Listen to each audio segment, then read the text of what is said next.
ಯಾದಗಿರಿ ಜಿಲ್ಲೆಯ ವಡಗೇರಾ ತಾಲೂಕಿನ ಕಾಡಂಗೇರ ಗ್ರಾಮದಲ್ಲಿ ಸುರಿದ ಭಾರೀ ಮಳೆಯಿಂದ ಜನಜೀವನ ಅಸ್ತವ್ಯಸ್ತಗೊಂಡಿದೆ.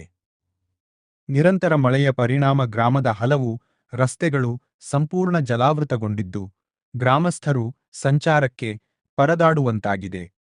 ಮಳೆ ನೀರು ಗ್ರಾಮದ 4 ಮನೆಗಳೊಳಗೆ ಬಿದ್ದು ಮನೆಯಲ್ಲಿದ್ದ ಅಗತ್ಯ ವಸ್ತುಗಳು ಹಾನಿಗೊಳಗಾಗಿವೆ.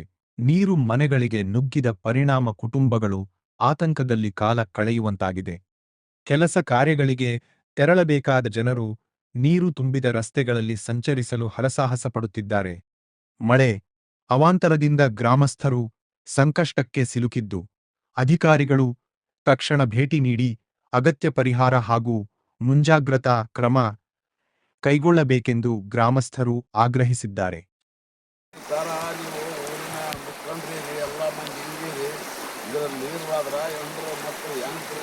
ಹೆಂಗೆ ಮಾಡಬೇಕು, ಒಂದು ಸಂಸಾರ ಮಾಡ್ಬೇಕಾ, ನಿಮ್ಮನ್ನು ಬಂದು ಕಲೆ ಮಾಡ್ಬೇಕಂತ ಬಂದು ನಿಮ್ಮನ್ನು ಹಿಡಿಬೇಕಾಗ್ತದ.